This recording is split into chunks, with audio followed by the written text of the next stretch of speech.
Guys, ನೀವೇನಾದರೂ just ಒಂದು ಹುಡುಗಿನ ನೋಡಿ ಒಂದು ಸ್ಮೈಲ್ ಮಾಡಿದರೆ ಅವಳು ನಿಮ್ಮ ಹಿಂದೆ ಬರಬೇಕು, ಅವಳು ನಿಮಗೆ ನಂಬರ್ ಕೊಡಬೇಕು, ಅಥವಾ ಅವಳು ನಿಮ್ಮ ಪ್ರಪೋಸಲನ್ನು ಒಪ್ಕೋಬೇಕು. ನೀವು ಹೇಗೆ ಹೇಳ್ತೀರೋ ಹಾಗೆಲ್ಲ ಅವಳು ಮಾಡಬೇಕು ಅಂದರೆ ಈ ಒಂದು ಹಾರರ್ ಸ್ಟೋರಿನ ಎಂಡ್ವರೆಗೂ ನೋಡಿ. ಮ್ಯಾಟರ್ ಏನಂದರೆ ಗೈಸ್, ಇವತ್ತಿನ ಒಂದು ಹಾರರ್ ಸ್ಟೋರಿ ಇದೆಯಲ್ಲ, ಇದನ್ನು ನಮ್ಮ ಒಬ್ಬ ಫ್ರೆಂಡ್ ಅವರು ಹೈಕೋರ್ಟ್ನಲ್ಲಿ ಆ್ಯಸ್ ಅ ಅಡ್ವೊಕೇಟ್ ಆಗಿ ಇವಾಗ ಕೆಲಸ ಮಾಡ್ತಾ ಇದ್ದಾರೆ. ಅವರು ಈ ಒಂದು ಸ್ಟೋರಿಯನ್ನು ಹಂಚಿಕೊಂಡಿದ್ದಾರೆ. ಏನು ಇದು ಸ್ಟೋರಿ ಅಂದರೆ, ನಮ್ಮ ಫ್ರೆಂಡ್ 9th ಸ್ಟ್ಯಾಂಡರ್ಡ್ನಲ್ಲಿ ಇದ್ದಾಗ ಅವರಿಗೆ ಅವರ ಒಂದು ಕ್ಲಾಸ್ಮೇಟ್ಸ್ ಎಲ್ಲ ಇರ್ತಾರಲ್ಲ, ಅವರು ಒಂದು ಚಾಲೆಂಜನ್ನು ಹಾಕ್ತಾರೆ. ಏನಂದರೆ, ನೀನು ನಮ್ಮ ಈ ಒಂದು ಕ್ಲಾಸಿನ ಹುಡುಗಿಯನ್ನು ಪಟಾಯಿಸಬೇಕು, ಅವ್ರು ಆಕೆಗೆ ಪ್ರಪೋಸ್ ಮಾಡಬೇಕು ಅಂತ. ಇವರು ಕಾಣೋದಕ್ಕೆ ಹ್ಯಾಂಡ್ಸಮ್ ಎಲ್ಲ ಇರ್ತಾರೆ. ಸೊ ಆಯಿತು ಅಂತ ಅದನ್ನು ಎಕ್ಸೆಪ್ಟ್ ಮಾಡಿಕೊಂಡು ಆ ಹುಡುಗಿಗೆ ಹೋಗಿ ಪ್ರಪೋಸ್ ಮಾಡ್ತಾರೆ. ಬಟ್ ಆ ಹುಡುಗಿ ಇವರನ್ನು ರಿಜೆಕ್ಟ್ ಮಾಡ್ತಾರೆ. ಸೊ ಇವರಿಗೊಂಥರ ದುಃಖ, ಮಾನಸಿಕವಾಗಿ ಕುಗ್ಗಿಬಿಡ್ತಾರೆ ಇವರು. ಹೇಗಿದು ಸಾಧ್ಯ? ನಾನು ನೋಡಿದರೆ ತುಂಬ ಹ್ಯಾಂಡ್ಸಮ್ ಇದ್ದೀನಿ, ಗುಂಗುರು ಕೂದಲ ಎಲ್ಲ ಇದೆ, ಕಟ್ಮಸ್ತಾಗೆ ಕಾಣ್ತೀನಿ, ಇವಳು ಯಾಕೆ ನನ್ನನ್ನು ರಿಜೆಕ್ಟ್ ಮಾಡಿದ್ಲು ಅಂತ ಇವರು ಮನಸ್ಸಿಗೆ ತೊಗೊಂಡ್ಬಿಡ್ತಾರೆ. ಬಟ್ ಅಲ್ಲಿ ಅವ್ರ ಕೈಯಿಂದ ಏನು ಮಾಡ್ಕೊಳಕ್ಕೆ ಇರೋದಿಲ್ಲ. ಯಾಕಂದರೆ ಇವರು ಜಸ್ಟ್ 9th ಸ್ಟ್ಯಾಂಡರ್ಡ್, ಮನೆಯಲ್ಲಿ ಒಂದು ಒತ್ತಡ, ಮತ್ತು ಇವ್ರಿಗೆ ಅಷ್ಟು ನಾಲೆಜ್ ಇಲ್ಲ ಏನು ಮಾಡಬೇಕಂತ. ಸೊ ಇವರು ಬ್ರೈನ್ನಲ್ಲಿನೇ ಥಿಂಕ್ ಮಾಡ್ತಿರ್ತಾರೆ, ಏನು ಮಾಡಬೇಕು, ರಿವೆಂಜ್ ಹೇಗೆ ತೊಗೋಬೇಕು ಇದ್ರದ್ದು ಅಂತ. ಅದರ ಜೊತೆಗೆ ಇವರು ಎಜುಕೇಷನನ್ನು ಕಂಟಿನ್ಯೂ ಮಾಡ್ತಾರೆ. 9ನೇ ಕ್ಲಾಸ್ ಮುಗಿಯುತ್ತೆ, 10ನೇ ಕ್ಲಾಸ್ ಬರುತ್ತೆ. ಆ್ಯಂಡ್ ಈ ಒಂದು ಟೈಮ್ನಲ್ಲೆಲ್ಲ ಇವರಿಗೇನೆಂದರೆ ಹಾರರ್ ಸ್ಟೋರೀಸ್ನ ಕೇಳೋದು, ಬ್ಲ್ಯಾಕ್ ಮ್ಯಾಜಿಕ್ ಬಗ್ಗೆ ತಿಳ್ಕೊಳ್ಳೋದು, ಮತ್ತು ಈ ಒಂದು ಕೋಡೆಕ್ಸ್ ಗಿಗಾಸ್ ಪುಸ್ತಕ ಇರ್ಬೋದು, ಮತ್ತು ಅದೇ ಥರ ಈ ಒಂದು ಇಲಾಮಿನಾಟಿ ಇರ್ಬೋದು, ಇದ್ರ ಬಗ್ಗೆ ಎಲ್ಲ ಇವರು ತಿಳ್ಕೊಳ್ಳೋಕ್ಕೆ, ಇನ್ಫಾರ್ಮೇಷನ್ ಎಲ್ಲ ತೊಗೊಳೋಕ್ಕೆ ಸ್ಟಾರ್ಟ್ ಮಾಡ್ತಾರೆ. ಹೀಗೆ ತೊಗೋತಾ ಏನಂದರೆ ಇವ್ರದ್ದು PUC ಎಲ್ಲ ಮುಗಿದು ಡಿಗ್ರಿ ಫಸ್ಟ್ ಇಯರಿಗೆ ಬರ್ತಾರೆ. ಸೊ ಇವರಿಗೆ ಅಲ್ಲಿ ಒಂದು ಏನಂದರೆ ಚಾನ್ಸ್ ಸಿಕ್ಕಂಗಾಗುತ್ತೆ.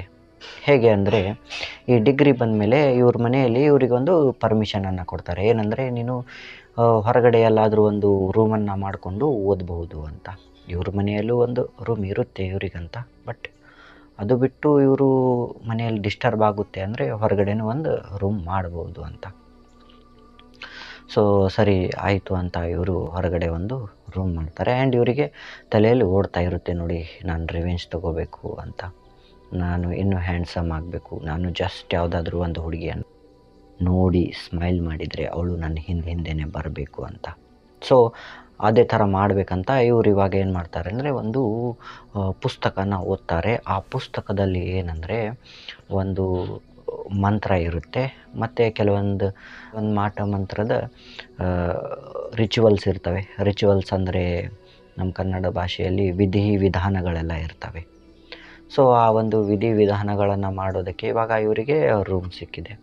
ಆ ರೂಮ್ನಲ್ಲಿ ಇವರು ಫಸ್ಟ್ ಟೈಮ್ ಅಟೆಂಪ್ಟ್ ಮಾಡ್ತಾರೆ. ಏನೆಲ್ಲ ಇವರು ಯೂಸ್ ಮಾಡ್ತಾರೆ, ಆ ಒಂದು ಮಾಟ ಮಂತ್ರದಲ್ಲಿ ಒಂದು ಮಂತ್ರ ಇರುತ್ತೆ. ಆ್ಯಂಡ್ ರಾತ್ರಿ ರೂಮಲ್ಲಿ ಅಮಾವಾಸ್ಯೆ ದಿನ ಕೆಲವೊಂದಿಷ್ಟು ಹಣ್ಣು, ಹಂಪಲ, ಲಿಂಬೆಕಾಯಿ, ಮತ್ತು ಕುಂಕುಮ, ಅರಿಶಿಣ, ಅದರ ಜೊತೆಗೇ ಕೆಂಪು ಮೆಣಸಿನ್ಕಾಯಿ, ಹಸೆ ಮೆಣಸಿನ್ಕಾಯಿ, ಮತ್ತು ಈ ಒಂದು ಹವೀಸ, ಅದರ ಜೊತೆಗೆ ಉದ್ದಿನ ಬೇಳೆ, ಮತ್ತು ಒಂದು ಕರ್ರೆ ಬಟ್ಟೆ, ಅದರ ಜೊತೆಗೆ ಒಂದು ಸ್ವಲ್ಪ ಕೋಳಿ ಮಾಂಸ, ಮತ್ತು ಒಂದು ಸ್ಮಾಲ್ ಕುರಿ ಮಾಂಸ, ಅದು ಆಡಿನ ಮಾಂಸ.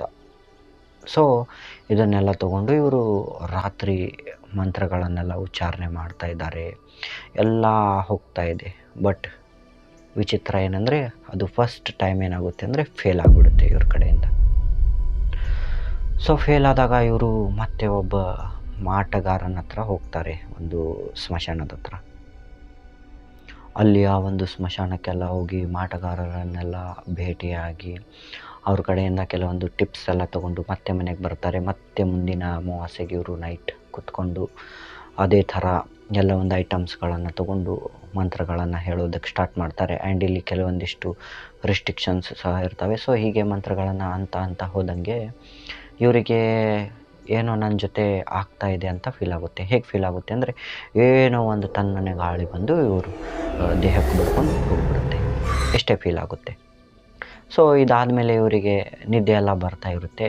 ಬಟ್ ಏನಂದರೆ ಅವರಿಗೇನು ಅನಿಸೋದಿಲ್ಲ ಇದು ಸಕ್ಸಸ್ ಆಗಿದೆ ಅಂತ, ನಾನೇನೋ ಸಿದ್ಧಿಯನ್ನು ಮಾಡ್ಕೊಂಡಿದ್ದೀನಿ, ತಂತ್ರಮಂತ್ರವನ್ನು ಸಾಧಿಸಿದ್ದೀನಿ ಅಂತ ಏನೂ ಅನಿಸೋದಿಲ್ಲ. ಹಾಗಾಗಿ ಇವರು ಆ ಒಂದು ರೂಮ್ನ ಅಲ್ಲೇ ಬಿಟ್ಟು, ಆ ರೂಮ್ನಲ್ಲಿ ಏನೋ ಕ್ಲೀನಿಂಗ್ ಎಲ್ಲ ಮಾಡದೆ ಸೀದಾ ಇವರು ತಮ್ಮ ಮನೆಗೆ ಬಂದು ಮನೆಯಲ್ಲಿರ್ತಕ್ಕಂಥ ಮೇಲಿನ ರೂಮ್ನಲ್ಲಿ ಮಲಗಿರ್ತಾರೆ. ಇವರು ಮಲಗಿದಾಗ ಇವ್ರ ಕನಸಿನಲ್ಲಿ ರಾತ್ರಿ ಸರಿಯಾಗಿ 3:15ಕ್ಕೆ ಒಂದು ದೊಡ್ಡ ಮಂಚ ಕಾಣಿಸ್ಕೊತಾನೆ.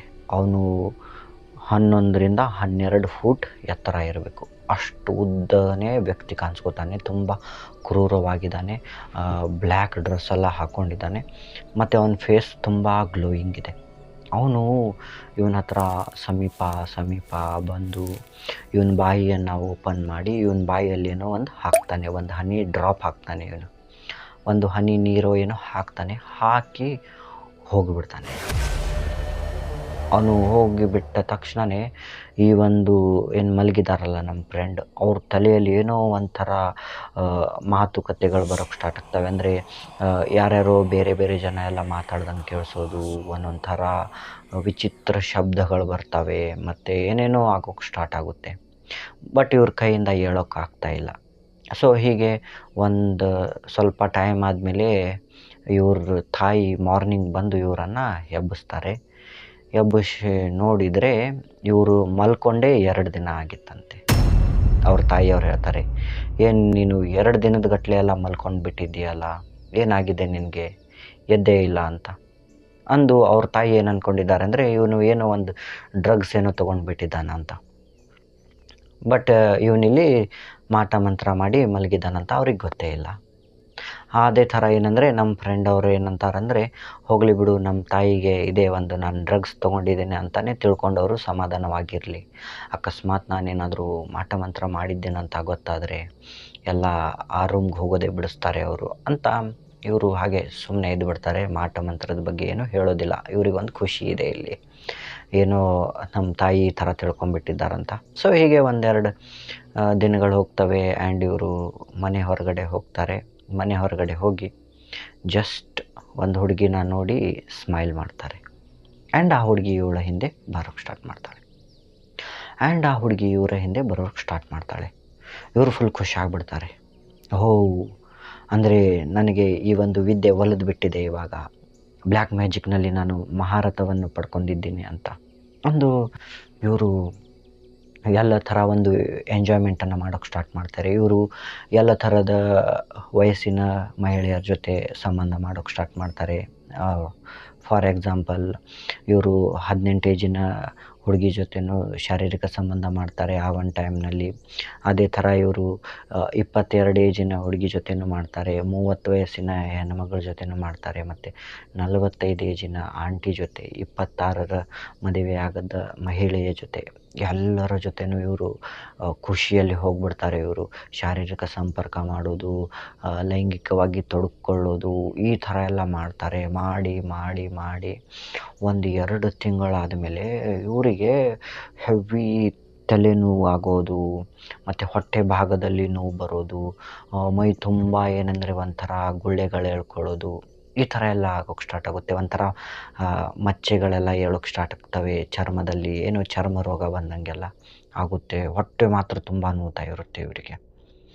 ಇವರು ವಿಚಾರ ಮಾಡ್ತಾರೆ, ಏನಿದು, ಏನು ತಪ್ಪಾಯ್ತಾ ನನ್ನಿಂದ ಏನಾದರೂ ಈ ಒಂದು ರಿಚುವಲ್ ಮಾಡೋದರಲ್ಲಿ ಅಂತ ಹೀಗೆ ಥಿಂಕ್ ಮಾಡ್ತಾ ಹೋದಂಗೆ ಇವರಿಗೆ ಗೊತ್ತಾಗುತ್ತೆ, ಅಯ್ಯೋ ನಾನು ಒಂದು ರಿಚುವಲ್ನಲ್ಲಿ ತಪ್ಪು ಮಾಡಿಬಿಟ್ಟಿದ್ದೀನಿ, ನನಗೆ ಆ ಒಂದು ತಪ್ಪು ಅರಿವೇ ಆಗಿಲ್ಲಲ್ಲ ಅಂತ.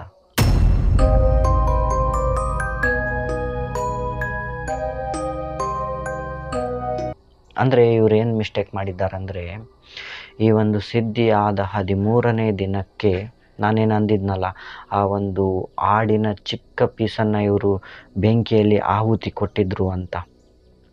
ಸೊ ಆ ಒಂದು ಬೆಂಕಿಯಲ್ಲಿ, ನಾನು ಆಗಲೇ ಹೇಳಿಲ್ಲ, ಅದು ಬೆಂಕಿಯಲ್ಲಿ ಅವರು ಅದನ್ನೆಲ್ಲ ಆಹುತಿ ಕೊಟ್ಟಿದ್ರು ಅಂತ. ಸೊ ಏನಂದರೆ, ಆ ಒಂದು ಮಾಟ ಮಂತ್ರದ ದಿನ ಏನು ಇವರು ಮಾಡಿದ್ದಾರಲ್ಲ, ಅಮಾವಾಸ್ಯೆ ನೈಟ್, ಅವತ್ತು ಅವರು ಒಂದು ಕೋಳಿಯನ್ನು ಬಲಿ ಕೊಟ್ಟಿರ್ತಾರೆ. ಆ್ಯಂಡ್ ಆ ಕೋಳಿ ಬಲಿ ಕೊಟ್ಟ ತಕ್ಷಣವೇ ಈ ಬೆಂಕಿಯಲ್ಲಿ ಒಂದು ಚಿಕ್ಕ ಆಡಿನ ಮಾಂಸವನ್ನು ಹಾಕಿರ್ತಾರೆ. ಸೊ ಅದರಿಂದ ಏನಂದರೆ ಆ ಒಂದು 11-12 ಫೂಟಿನ ಮನುಷ್ಯ ಅದನ್ನು ಆಮಂತ್ರಣವಾಗಿ ಸ್ವೀಕರಿಸ್ಕೊಂಡು ಬಂದಿರ್ತಾನೆ. ಅವನ ಜೊತೆಗೆ ಅವನು ಒಬ್ಬನೇ ಬಂದಿರೋದಿಲ್ಲ, ಅವನ ಹಿಂದೆ 13 ಪಿಶಾಚಿಗಳು ಬಂದಿರ್ತವೆ. ಅಂದರೆ ಅವು ಜಿನ್ಗಳಿರ್ತವೆ, ಇವನು ದೊಡ್ಡ ಜಿನ್ ಇರ್ತಾನೆ. ಸೊ ಅವೆಲ್ಲ ಇವನ ಹಿಂದೆ ಬಂದುಬಿಟ್ಟಿದ್ದಾವೆ. ಅದೇ ಥರ ಅವು ಬಂದ ತಕ್ಷಣವೇ ಇವನೇನು ಮಾಡಬೇಕಂದ್ರೆ 13 ದಿನ ಆದಮೇಲೆ ಅದನ್ನು ಒಂದು ದೊಡ್ಡ ಆಡನ್ನು ಬಲಿ ಕೊಡುವುದರ ಮುಖಾಂತರ ಅವುಗಳನ್ನು ಮತ್ತೆ ಅವನು ರಿಟರ್ನ್ ಅವರ ಲೋಕಕ್ಕೆ ಕಳಿಸ್ಬೇಕು, ಅವನು ಬಲಿ ಕೊಟ್ಟು. ಆದರೆ ಇವನು ಈ ಒಂದು ಕಾಮವಾಸನೆಯಲ್ಲಿ ಬಿದ್ದು ಆ ಹೆಣ್ಮಗಳು ಈ ಹೆಣ್ಮಗಳ ಜೊತೆ ಎಲ್ಲ ಸುತ್ತಾಡಿ ಏನಾಗ್ಬಿಟ್ಟಿರುತ್ತೆ ಅಂದರೆ ಅವನು ಮರ್ತೇ ಬಿಟ್ಟಿರ್ತಾನೆ ಅದನ್ನು ಬಲಿ ಕೊಡೋದೆ.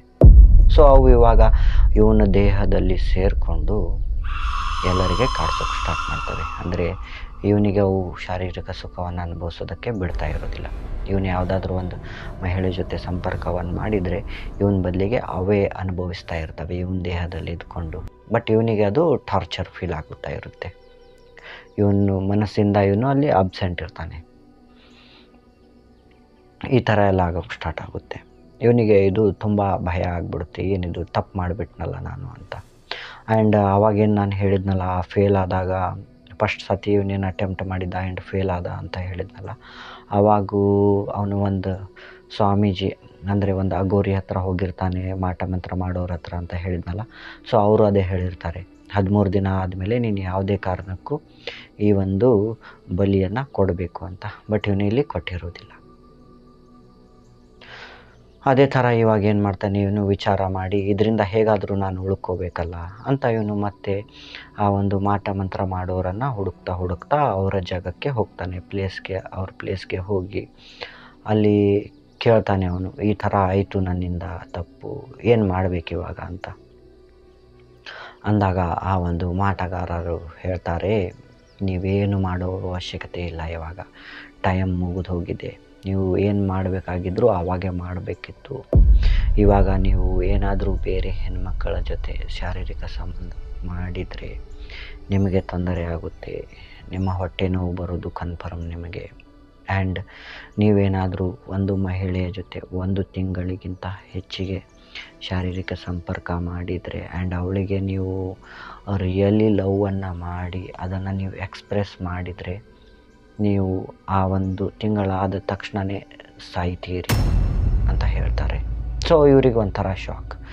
ಏನಂದರೆ ಇವರು ಲೈಫ್ ಲಾಂಗ್ ಟ್ರೂ ಲವನ್ನು ಮಾಡೋ ಹಾಗಿಲ್ಲ, ಇವಾಗ ಆ ಥರ ಆಯಿತು. ಲೈಫ್ ಲಾಂಗ್ ಇವರು ಟ್ರೂ ಲವ್ ಮಾಡೋ ಹಾಗಿಲ್ಲ, ಆ್ಯಂಡ್ ಮಾಡಿದರೂ ಸಹ ಅದನ್ನು ಯಾರಿಗೂ ಹೇಳ್ಕೊಳ್ಳೋ ಹಾಗಿಲ್ಲ. ಅಕಸ್ಮಾತ್ ಹೇಳ್ಕೊಂಡ್ರು 1 ತಿಂಗಳೊಳಗೆ ಆಕೆಯನ್ನು ಬಿಟ್ಟು ಬಿಡಬೇಕು ಇವರು. ಈ ಥರದೊಂದು ಪರಿಸ್ಥಿತಿ. ಆ್ಯಂಡ್ ಬರ್ತಾ ಇವರಿಗೆ ಇಲ್ಲಿ ಒಂಥರ ಹಿಂಸೆ ಸ್ಟಾರ್ಟ್ ಆಗುತ್ತೆ. ಮತ್ತು ಅದೇ ಥರ ಇವರಿಗೆ ಇಲ್ಲಿ ಹೆಣ್ಮಕ್ಕಳ ಮೇಲೆ ರೆಸ್ಪೆಕ್ಟ್ ಬರೋದಕ್ಕೆ ಸ್ಟಾರ್ಟ್ ಆಗುತ್ತೆ, ನಾನು ಎಂಥ ದೊಡ್ಡ ತಪ್ಪನ್ನು ಮಾಡಿಬಿಟ್ಟೆ ಅಂತ. ಅದೇ ಥರ ಈ ಒಂದು ಮೈಯೆಲ್ಲ ನೋವಾಗಿ ಇವರೇನು ನೋವಲ್ಲಿ ಬಳಲ್ತಾ ಇರ್ತಾರೆ ನೋಡಿ, ತುಂಬ ತೆಳ್ಳಗಾಗಿ. ಆವಾಗ ಆ ಒಂದು ಮಾಟಗಾರರು ಏನಂದರೆ ಇವರ ಒಂದು ಮೈ ಮೇಲೆ ಏನೋ ಒಂದು ನೀರನ್ನು ಸಿಂಪಡಿಸಿ 1 ಹನಿ ನೀರನ್ನು ಇವ್ರ ಬಾಯಲ್ಲಿ ಹಾಕ್ತಾರೆ. ಮತ್ತು ಆವಾಗ ಇವರಿಗೆ ತುಂಬಾ ರಿಲೀಫ್ ಆಗುತ್ತೆ, ಒಂಥರ ಆರಾಮಾಗಿ ಫೀಲ್ ಆಗುತ್ತೆ. ಆ್ಯಂಡ್ ಇವರ ಮೈಯಲ್ಲಿರ್ತಕ್ಕಂಥ ಭಾರ ಎಲ್ಲ ಇಳಿದೋದಂಗೆ ಆಗುತ್ತೆ, ಏನೋ ಒಂದು 1000 kg ಇವರು ಹೊತ್ಕೊಂಡು ಅಡ್ಡಾಡ್ತಾ ಇದ್ದಾರನ್ನೋ ಅಂಥ ಒಂದು ಫೀಲ್ ಇತ್ತು. ಬಟ್ ಇವಾಗೆಲ್ಲ ಕಳೆದಂಗೆ ಆಗ್ಬಿಡ್ತು. ಸರಿ, ನನ್ನಿಂದ ಎಲ್ಲ ಮಾಯ ಆಯಿತು ಅಂತ ಇವರು ಖುಷಿ ಆಗ್ತಾರೆ. ಬಟ್ ಆವಾಗ ಆ ಒಂದು ಮಾಟಗಾರರು ಅಂತಾರೆ, ಇದಕ್ಕೆ ನೀನು ಖುಷಿ ಪಡಬೇಡ, ಇದು ಜಸ್ಟ್ ಏನಂದರೆ ನಿನ್ನ ಒಂದು ನೋವನ್ನು ನಾನು ಕಡಿಮೆ ಮಾಡಿದ್ದೀನಿ, ಅವತನ್ನ ಪ್ಲೇಸ್ಗೆ ಕಳಿಸಿದ್ದೀನಿ. ಅವತನ್ನ ನೀನು ಎಲ್ಲಿ ಫಸ್ಟ್ ದಿನ ಏನು ಮಾಟ ಮಂತ್ರ ಮಾಡಿದ್ದಲ್ಲ ಆ ರೂಮ್ಗೆ ಅವತನ್ನ ಕಳಿಸಿದ್ದೀನಿ. ಅವು ಅಲ್ಲೇ ಇರ್ತವೆ, ಬಟ್ ಅವು ನಿನ್ನಿಂದ ದೂರವಾಗಿ ಬೇರೆ ಲೋಕಕ್ಕೇನೂ ಹೋಗೋದಿಲ್ಲ. ಹಾಗಾಗಿ ನೀನು ಇನ್ಮೇಲೆ ಯಾವುದೇ ಥರ ಒಂದು ಹೆಣ್ಮಕ್ಕಳ ಜೊತೆ ಸಂಪರ್ಕವನ್ನು ಮಾಡಬಾರ್ದು ಅಂತ ಹೇಳ್ತಾರೆ. ಇವರು ಆಯಿತು ಸರಿ ಅಂತ ಎಲ್ಲ ಬಿಟ್ಕೊಂಡು ಬರ್ತಾರೆ. ಆ್ಯಂಡ್ ಇಲ್ಲಿವರೆಗೂ ಇವರೇನೆಂದರೆ ಮದುವೆ ಸಹಿತ ಆಗಿಲ್ಲ. ಇವರು ಆ್ಯಸ್ ಅ ಬ್ಯಾಚುಲರ್ ಆಗಿದ್ದಾರೆ ಆ್ಯಂಡ್ ಹೈಕೋರ್ಟ್ನಲ್ಲಿ ಕೆಲಸ ಮಾಡ್ತಾ ಇದ್ದಾರೆ. ಅದೇ ಥರ ಅವರು ಎಲ್ಲ ಜನರಿಗೆ ಒಂದು ರಿಕ್ವೆಸ್ಟನ್ನು ಮಾಡ್ಕೋತಾ ಇದ್ದಾರೆ. ಏನಂದರೆ, ಯಾವುದೇ ಒಂದು ಮಹಿಳೆಯ ಆಸೆಗೆ ಬಿದ್ದು ಇಂತಹ ಒಂದು ಬ್ಲ್ಯಾಕ್ ಮ್ಯಾಜಿಕ್, ಮಾಟ ಮಂತ್ರ ಈ ಥರ ಸಹಾಯವನ್ನು ಪಡ್ಕೊಳ್ಬೇಡಿ. ಇದಕ್ಕೆ ಫಸ್ಟ್ ಏನಂದರೆ ದುಡ್ಡು ಖರ್ಚಾಗುತ್ತೆ, 10,000 to 15,000. ಸೆಕೆಂಡ್ ಏನಂದರೆ ನಿಮ್ಮ ಟೈಮ್ ವೇಸ್ಟ್ ಆಗುತ್ತೆ, ನಿಮ್ಮ ಲೈಫೆಲ್ಲ ವೇಸ್ಟ್ ಆಗುತ್ತೆ, ಮತ್ತು ನಿಮಗೆ ಇದರಲ್ಲಿ ಏನೂ ಸಿಗೋದಿಲ್ಲ. ಯಾವುದಾದ್ರೂ ನೀವು ಒಂದು ವಿಧಿಯಲ್ಲಾದರೂ ನೀವು ತಪ್ಪಲೇಬೇಕು ಇದರಲ್ಲಿ. ಅದೇ ಥರ ಆ ದೇವರ ಒಂದು ಬ್ಲ್ಯಾಕ್ ಮ್ಯಾಜಿಕನ್ನು ಮಾಡಿ ಇಟ್ಟಿದ್ದಾನೆ ಇಲ್ಲಿ. ಸೊ ಇದೊಂದು ಕೆಟ್ಟ ಶಕ್ತಿ ಅಲ್ಲ. ನೀವು ಎಷ್ಟೇ ಒಳ್ಳೇದು ಮಾಡೋಕ್ಕೋದ್ರೂ ಇದರಲ್ಲಿ ಏನಾದರೂ ತಪ್ಪಾಗೇ ಆಗುತ್ತೆ ಆ್ಯಂಡ್ ನಿಮ್ಮ ರೊಕ್ಕನೂ ವೇಸ್ಟ್ ಆಗುತ್ತೆ. ಮತ್ತು ಆ ಒಂದು ಸಾಮಗ್ರಿಗಳನ್ನೆಲ್ಲ ತರೋದಕ್ಕೆ ನೀವು ದುಡ್ಡನ್ನು ಖರ್ಚು ಮಾಡಿರ್ತೀರಲ್ಲ. ಲೈಕ್ ಅವನು ಕೋಳಿಯಲ್ಲಿ ಖಡಕ್ನಾಥ್ ಕೋಳಿಯನ್ನು ತಂದಿರ್ತಾನಂತೆ, ಮತ್ತು ಒಂದು ದೊಡ್ಡ ಆಡನ್ನು ತಂದಿರ್ತಾನೆ, ಅದಕ್ಕೂ ದುಡ್ಡು ಖರ್ಚಾಗಿರುತ್ತೆ. ಮತ್ತು ಈ ಹೆಣ್ಮಕ್ಳ ಹಿಂದೆ ಎಲ್ಲ ಬಿದ್ದು ಇವನು ಹಾಳಾಗಿಬಿಟ್ಟಿರ್ತಾನೆ. ಇವನಿಗೆ ಆ ಥರ ಎಲ್ಲ ಆಗಿದೆ ಅಂತ ಹೇಳ್ತಾರೆ ಅವರು, ಇಲ್ಲಿ ರೋಗಗಳೆಲ್ಲ ಇದ್ದಾವೆ ಅಂತ. ಸೊ ಹಾಗಾಗಿ ನೀವು ಯಾವುದೇ ಥರ ಒಂದು ಹೆಣ್ಮಕ್ಳು ಇದಕ್ಕೆ ಬೀಳಬೇಡಿ. ಅವರಿಗೆ ರೆಸ್ಪೆಕ್ಟ್ ಕೊಡಿ. ಏನಾದರೂ ನಿಮಗೆ ಒಲೋದು ಬಂದರೆ ಅವ್ರ ಜೊತೆ ನೀವು ಹೇಗೆ ಬೇಕಾದರೂ ಇರ್ಬೋದು. ಬಟ್ ಈ ಒಂದು ಬ್ಲ್ಯಾಕ್ ಮ್ಯಾಜಿಕ್, ಮಾಟ ಮಂತ್ರದ ಸಹಾಯ ಪಡೆದುಕೊಳ್ಬೇಡಿ ಅಂತ ಹೇಳ್ತಾರೆ. ಆ್ಯಂಡ್ ಅವರಿಗೆ ಇವಾಗಲೂ ಅವರು ಆ ಒಂದು ರೂಮ್ಗೆ ಹೋಗ್ತಾರಂತೆ. ಹೋದಾಗ ಆ 13 ಜನ ಪ್ಲಸ್ 11 ಫೂಟನ ವ್ಯಕ್ತಿ ಅವರಿಗೆ ಕಾಣ್ತಾರಂತೆ. ಬಟ್ ಅವರು ಇವ್ರ ಮೈಯಲ್ಲಿ ಪ್ರವೇಶ ಮಾಡೋದಿಲ್ಲ ಇವಾಗ. ಆ್ಯಂಡ್ ಇದೇ ಥರ ಇವರು ಮತ್ತೆ ಒಂದು 4-5 ವರ್ಷ ಆದಮೇಲೆ ಚೆಕ್ ಮಾಡಿದರು, ಈ ಎಂಟಿಟಿಗಳು ನನ್ನನ್ನು ಬಿಟ್ಟಿದ್ದಾವೋ ಇಲ್ಲ ಅಂತ. ಇವರು ಮತ್ತೆ ಒಂದು ಹುಡುಗಿಗೆ ಜಸ್ಟ್ ನೋಡಿ ಸ್ಮೈಲ್ ಮಾಡ್ತಾರೆ ಆ್ಯಂಡ್ ಆಕೆಯ ಜೊತೆ ಸಂಪರ್ಕ ಎಲ್ಲ ಮಾಡ್ತಾರೆ. ಸ್ಟಾರ್ಟಿಂಗ್ 1 ತಿಂಗಳೆಲ್ಲ ಚೆನ್ನಾಗಿತ್ತು. ಅದಾದ 1 ತಿಂಗಳಾದ ಮಾರನೇ ದಿನವೇ ಇವರಿಗೆ ಮತ್ತೆ ಹೊಟ್ಟೆ ನೋವು, ಚಕ್ಕರೆಲ್ಲ ಬರೋದು, ತಲೆ ಸುತ್ತು ಬಿದ್ದಂಗೆಲ್ಲ ಆಗೋಕ್ಕೆ ಸ್ಟಾರ್ಟ್ ಆಗುತ್ತೆ. ಆವಾಗ ಇವ್ರಿಗೆ ಗೊತ್ತಾಗುತ್ತೆ ಇದು ನನ್ನನ್ನು ಸಾಯೋವರೆಗೂ ಬಿಡೋದಿಲ್ಲ. ಮತ್ತು ಇವರು ಆ ಒಂದು ಮಾಟಗಾರರ ಹತ್ರ ಹೋಗ್ತಾರೆ. ಹೋಗಿ ಆ ಒಂದು ನೀರು ಕುಡಿದ ಮೇಲೇ ಇವ್ರಿಗೆ ಸಮಾಧಾನ ಆಗುತ್ತೆ. ಆ್ಯಂಡ್ ಆವಾಗಿನಿಂದ ಇವರು ಯಾವುದೇ ಥರ ಒಂದು ಹೆಣ್ಮಕ್ಳಿಗೆ ನೋಡೋದಿಲ್ಲ. ನೋಡಿದರೂ ರೆಸ್ಪೆಕ್ಟಿಂದ ಕೈ ಮುಗಿದು ಹೋಗ್ತಾರಂತೆ. ಸೊ ಹೀಗೆ ಇವರು ಬದುಕ್ತಾ ಇದ್ದಾರೆ. ಆ್ಯಂಡ್ ಆ ರೂಮ್ಗೆಲ್ಲ ಹೋದಾಗ ಇವರಿಗೆ ಫೀಲ್ ಆಗುತ್ತೆ, ಇವಾಗಲೂ ಅವರು ಆ ರೂಮ್ನ ಯಾರಿಗೂ ಮಾರಿಲ್ಲ, ಅದನ್ನೇ ಇವರು ಪರ್ಚೇಸ್ ಮಾಡಿಕೊಂಡು ಅಲ್ಲೇ ಇದ್ದಾರಂತೆ. ಅಲ್ಲಿ ಆ ರೂಮ್ಗೆ ಹೋಗ್ತಾರೆ, ಅವ್ರ ಜೊತೆ ಎಲ್ಲ ಮಾತಾಡ್ತಾರಂತೆ.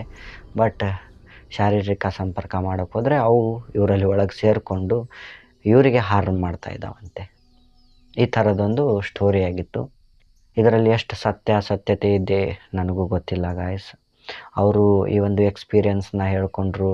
ಆ್ಯಂಡ್ ಅವರು ಅಂದರು, ಈ ಒಂದು ಬ್ಲ್ಯಾಕ್ ಮ್ಯಾಜಿಕ್ ಇದನ್ನೆಲ್ಲ ನೀವು ಮಾಡಬೇಡಿ ಅಂತ ಜನರಿಗೆ ಹೇಳಿ, ಅವೇರ್ನೆಸ್ಸನ್ನು ಮೂಡಿಸಿ, ಇವು ಎಷ್ಟು ಡೇಂಜರಸ್ ಅಂತ ಹೇಳಿ ಅಂತ ನನಗೆ ಈ ಒಂದು ಸ್ಟೋರಿಯನ್ನು ಅವರು ಹಂಚಿಕೊಂಡಿದ್ದಾರೆ. ಆ್ಯಂಡ್ ಅವರು ಇವಾಗ ಒಬ್ಬ ರೆಪ್ಯೂಟೆಡ್ ಪರ್ಸನ್ ಆಗಿ ಬದುಕ್ತಾ ಇದ್ದಾರೆ. ಎಲ್ಲ ಒಂದು ಜನರಿಗೂ ಅವರು ಹೆಲ್ಪನ್ನು ಮಾಡ್ತಾ ಇದ್ದಾರೆ. ಆ್ಯಂಡ್ ಗಾಯ್ಸ್, ನಾನು ಹೇಳ್ತೀನಿ, ಈ ಯಾರಾದರೂ ಅಡ್ವೊಕೇಟ್ಸ್ ಈ ಒಂದು ಹಾರರ್ ಸ್ಟೋರೀಸನ್ನು ನೋಡ್ತಾ ಇದ್ದರೆ, ನಾನು ಅವರ ಒಂದು ನೇಮನ್ನು ಯೂಸ್ ಮಾಡಿಕೊಂಡು ಏನೋ ತಪ್ಪು ಮಾಡ್ತಾ ಇದ್ದೀನಿ ಅಂತ ಫೀಲ್ ಆಗಿದ್ದರೆ ನಾನು ಕ್ಷಮೆಯನ್ನು ಕೇಳ್ತೀನಿ. ಅಂಥ ಒಂದು ಕೆಟ್ಟ ಉದ್ದೇಶ ನನ್ನಲ್ಲಿ ಏನೂ ಇಲ್ಲ. ನೀವು ಈ ಒಂದು ದೇಶದ ಸಲುವಾಗಿ ಒಳ್ಳೆಯ ಕೆಲಸವನ್ನು ಮಾಡ್ತಾ ಇದ್ದೀರಿ, ಜನರಿಗೆ ನ್ಯಾಯವನ್ನು ಕೊಡಿಸ್ತಾ ಇದ್ದೀರಿ. ಸೊ ನಿಮ್ಮಲ್ಲಿ ನಮಗೆ ಒಂದು ನಂಬಿಕೆ ಇದೆ, ನಿಮ್ಮಿಂದಲೇ ನಾವು ಆರಾಮಾಗಿ ಇದ್ದೀವಿ ಅಂತ ನಾನು ಹೇಳ್ತೀನಿ. ಈ ಅಡ್ವೊಕೇಟ್ಸ್ಗಳಿಗೆಲ್ಲ ನನ್ನಿಂದ ಏನಾದರೂ ಈ ವಿಡಿಯೋದಲ್ಲಿ ತಪ್ಪಾಗಿದ್ದರೆ ಕ್ಷಮೆಯನ್ನು ಕೇಳ್ತಾ, ಇವತ್ತಿನ ಒಂದು ಹಾರರ್ ಸ್ಟೋರಿ ಇದಾಗಿತ್ತು. ಮತ್ತು ನಮಗೆ ಸಪೋರ್ಟ್ ಮಾಡಿ, ಈ ವಿಡಿಯೋ ಹೆಚ್ಚಿಗೆ ಜನರಿಗೆ ತಲುಪಲಿ ಅಂತ ನಾನು ಹೇಳ್ತೀನಿ ಗಾಯ್ಸ್. ಹೀಗಂತ ಹೇಳ್ತಾ